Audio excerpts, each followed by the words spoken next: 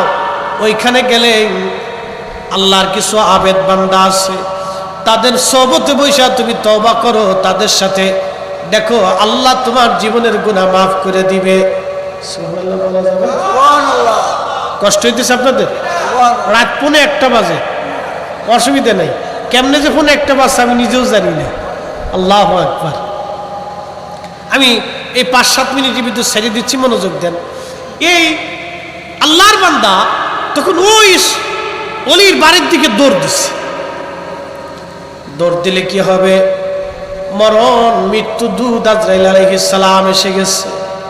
কুল্লু নফসিন যায়িকাতুল মউত, এমন কোন নফস নাই, এমন কোন জীবন নাই যে জীবনের মরণ না আসবে। সবার জীবনের মরণ আসবে। আপনার বাড়ির কুকুর, আপনার বাড়ির বিড়াল, গরু, ছাগল, হাঁস, মুরগি, তাদেরও মরণের স্বাদ নেওয়া লাগবে। বাবাজি, একটা মুরগি যখন আপনি জবাই দেন, দেখেন ওই মুরগিটা তার শরীরের সমস্ত শক্তি দিয়ে ছটফট করে। কুরবানির সময় দেখছেন গরু জবাই করতে যাইয়া কত কষ্ট হয়েছে। একটা গরু ফেলাইয়া হাত পা বেঁধে তাকে যখন জবাই দিয়েছেন, দেখেছেন সে কিভাবে ছটফট করে। তার মানে মৃত্যুটা কঠিন, মৃত্যুটা কিন্তু সহজ না। একদিন মাটির ভিতরে হবে ঘর রে মন আমার, কেন বাঁধো দালান ঘর, মন আমার কেন বাঁধো দালান ঘর। মরণ চলে আসছে। মরণ আসার পরে আজরাইল বললেন, বান্দা তোমার সময় শেষ। জান কবজ করে নিয়ে চলে গেল, কিন্তু তার দেহটা পড়ে আছে। তার চেহারাটা আল্লাহর ওই আবেদ বুজুর্গ অলির বাড়ির দিকে ঘোরানো ছিল। জান্নাত আর জাহান্নামের ফেরেশতা আসছে। জান্নাতের ফেরেশতারা কয় আমরা তাকে জান্নাতে নিয়ে যাব, জাহান্নামের ফেরেশতারা কয় না, তাকে জাহান্নামে নিয়ে যাব। জাহান্নামের ফেরেশতারা কয় সে তওবা করতে পারে নাই, সে রওনা দিয়েছিল কিন্তু পথেই মারা গেছে, এই জন্য জাহান্নামে নিয়ে যাব। জান্নাতের ফেরেশতারা কয় না, তওবা করার জন্য নিয়ত করে বের হইছে, সে নিয়ত যেহেতু করছে অতএব আমরা তার জান্নাতে নিয়ে যাব। দুই দল ফেরেশতার মধ্যে ঝগড়া লেগে গেল। সুবহানাল্লাহ বলবেন? ফেরেশতারা ঝগড়া বাঁধাইছে। তার মানে আমাদের দেশের ঝগড়া না, রাজনীতি নিয়ে ঝগড়া না, টাকা নিয়ে না, বউ নিয়ে না, সংসার নিয়ে না, জমি জমা নিয়ে না। দুই দল ফেরেশতা বদনবাদ শুরু করলো। তারা কয় না জান্নাতে নিব, জাহান্নামের ফেরেশতারা কয় না জাহান্নামে নিয়ে যাব। আল্লাহ সব জানে। আমার আল্লাহ রাব্বুল আলামিন আরেকজন ফেরেশতারে ডাক, দেখো ফেরেশতা তুমি যাও তাদের মধ্যে যায় মীমাংসা করিয়া দাও। আল্লাহ মীমাংসা শিখাই দিলেন কেমনে মীমাংসা করবে। ওই ফেরেশতা এসে বলল, কি ব্যাপার? আল্লাহ তো সবই জানে। তারপর আল্লাহ পাঠাইছে, তোমরা কি নিয়ে ঝগড়া করো? জান্নাতের ফেরেশতারা কয়, দেখো আল্লাহর বান্দার জন্য অমুক কারিয়াতে কিছু বুজুর্গ ওলি আছে, তাদের সোহবতে বসে তওবা করতে জন্য রওনা দিয়েছিল। সে 100টা খুনের আসামি, 100 নিরাপরাধ খুনের আসামি, পাপিষ্ঠ। আমরা তাকে জান্নাতে নিয়ে চলে যাব। জাহান্নামী ফেরেশতারা কয় না, সে রওনা দিয়েছিল বটে, যাইতে পারে না, এই জন্য জাহান্নামে নিয়ে যাব। এবার এই ফেরেশতা কয়, ঝগড়ার দরকার নাই, তোমরা একটা কাজ করো, তোমরা রাস্তা মাপো, এখান থেকে মাপ দিয়ে দেখো ওই গ্রাম পর্যন্ত, যেই গ্রামে আল্লাহর বুজুর্গ বান্দা আছে, সে যেখান থেকে রওনা দিয়েছিল ওই বুজুর্গের বাড়ি পর্যন্ত তোমরা মাপ দাও। মাপ দিয়ে দেখো সে দেহ যেখানে পড়ে আছে, এই দেহটা তার কি সামনের দিকে চলে গেছে না অর্ধেকের পিছনে পড়ছে।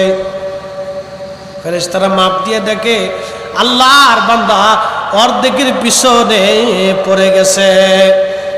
জাহান্নামের ফেরেশতারা আমরা জাহান্নামে নিয়ে যাব। আল্লাহ ডাক দিয়ে বলেন, ও ফেরেশতারা রে, এখন আমার বান্দাকে জাহান্নামে নেওয়ার সময় হয় নাই, তোমরা রাস্তা আবার মাপো। আর এক বর্ণনায় আসছে, রাস্তা আবার মাপার পরে যখন ফেরেশতারা দেখলো না এক বিগত রাস্তা আসে সামনের দিকে বাড়ায় গেছে, ফেরেশতারা কয় আল্লাহ ফেরেশতাদের মাপে তো ভুল হয় না, আল্লাহ দুইবার মাপাইলে কারণ কি? আল্লাহ ডাক দেখো ফেরেশতারা রে, আগের মাপেও ঠিক ছিল, পরেরটাও ঠিক, আগেরটাই পিছনে পড়ে গিয়েছিল, কিন্তু আমার বান্দা আমার অলির বাড়ির দিকে রওনা দিয়েছিল তওবা করার জন্য। এই জন্য আমি আল্লাহ তার তওবাকে কবুল করে নিয়া আমি আল্লাহ দয়া করে আমার রহমত দিয়া তারা মাফ করে দিয়া আমি তোমাদের এই পিছনের জায়গাকে সংকুচিত করে দিলাম, সামনের রাস্তাকে আমি আল্লাহ এক বিগত বাড়াই দিলাম, আমি আমার বান্দাকে সামনের দিকে এক বিগত আগায় দিলাম আমার রহমত দিয়া। একবার জোরে বলা যাবে কি আল্লাহু আকবার? ওলির দরকার আছে না নাই? জোরে বলেন আছে না নাই? হাত উঁচু করে বলেন আছে না নাই? হাজার ফতোয়া দিলাম না, আল্লাহর ওলিদেরকে ভালোবাসি বাসি যাব, কথা কোন ঠিক কিনা? মুর্শিদের চরণ বিহনে এ জীবন মিশে, ঠিক কিনা? মুর্শিদের চরণ বিহনে এ জীবন মিশে। ওরে আল্লাহ নবীর গভীর তত্ত্ব, ওরে আল্লাহ নবীর প্রেমের তত্ত্ব কামেলের কাছে, মুর্শিদের চরণ বিহনে এ জীবন মিশে বাইরে, মুর্শিদের চরণ বিহনে এ জীবন মিশে। খাজা বাবা এনায়েতপুরী কত বড় দরজার ওলি, ওনার জীবন থেকে একটা ঘটনা শোনাই। তৎকালীন ব্রিটিশ আমলে ওরস শরীফ হলো এনায়েতপুরে। ওরস শরীফ শুরু হওয়ার পরে একজন ভক্ত আশিক জাকির ওরস শরীফে রওনা দিবে, টোল টুবলা গাট্টি বুকসা সে বাঁধলো। গরিব মানুষ অনেক কষ্ট করে কিছু নজরানা জোগাড় করলো, আসা যাওয়ার ভাড়া। ঘরের মধ্যে মেয়ে ছিল ছোট্ট। ও মা বোনেরা শুনিয়া যান, ছোট্ট মেয়েটা ভাতিয়া শাক, চিনেননি আপনারা? ভাতিয়া শাক গম ক্ষেতের মধ্যে যে শাক হয় এটাকে বলে ভাতিয়া শাক। আপনার দেশে কি কয়? আচ্ছা যাও, যে শাকই হোক, আমাদের দেশে বলে ভাতিয়া। গম খেতে হয়, হয় না? শীতের দিনে হয়, অন্য সময় হয় না। গম খেতে হয়, ভাতিয়া শাক। এই শাক মেয়েটা তুলে এনে বাবাকে বলতেছে, আব্বা তুমি আল্লাহর অলির বাড়ি যাও, আমার এই ভাতিয়া শাক নিয়ে হুজুরকে দিও।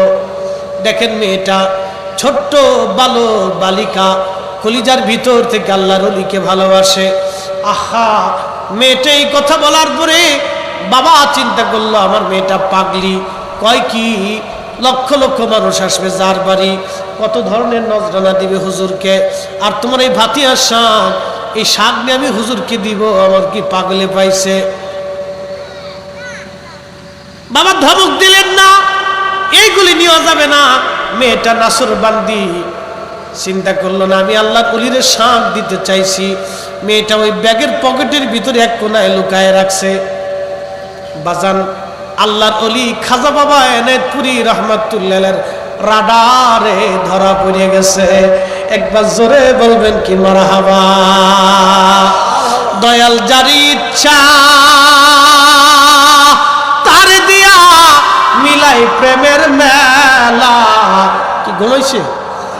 হ্যাঁ তাহলে বলেন না, দয়াল জারি ইচ্ছা তারে দিয়া মিলাই প্রেমের মেলা, কেউ বুঝিতে পারে না রে ওলি আল্লাহর খেলা, ও ভাই কামেল পীরের খেলা। তারপরে কাকে যদি খাওয়াই দেন তো পাবলিক আর পাবেন না। এই কাজ আগামী বছর থেকে আর করেন না, না এই কাজ করবেন না। যদি মাহফিল দেন তাহলে তাবর ক্লাসটা দিবে, আর যদি বলে তাবর খাওয়ান তাহলে মাহফিল দিন না, খাওয়াই বিদায় করে দিন। কি কথা খারাপ বলছে? যদি মাহফিল দেন তাহলে তাবর ক্লাসটি সন্ধ্যার পর থেকে ডেকসি ঢাকনা উল্টাবে না, এক কথা শেষ।